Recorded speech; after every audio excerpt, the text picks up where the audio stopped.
આગળ વાત કરીએ તો આમોદથી કરજણ પબ્લિક સ્કૂલમાં અભ્યાસ અર્થે જતા વિદ્યાર્થીઓની સલામતી મુદ્દે સ્કૂલ મેનેજમેન્ટની ગંભીર બેદરકારી સામે આવી છે। માત્ર 28 મુસાફરોની ક્ષમતા ધરાવતી મિની બસમાં 45 થી વધુ વિદ્યાર્થીઓને ખીચોખીચ અને ઊભા મુસાફરી કરવા તેઓ મજબૂર બનતા વાલીઓમાં ભારે આક્રોશ ફેલાયો છે।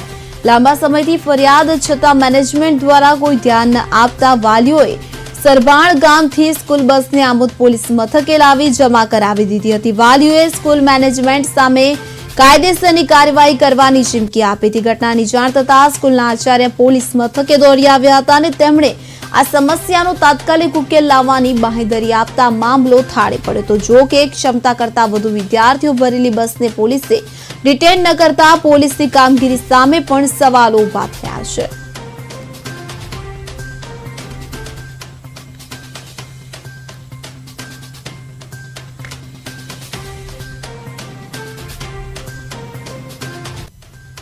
સોલ્યુશન લાવે કાં તો બસ નાની પડતી હોય તો બીજી ટ્રાન્સપોર્ટેશન માટે બસ મુકાવે કે એક જ બસમાં આટલા બધા સ્ટુડન્ટો ના ટ્રાવેલિંગ કરી શકે ને।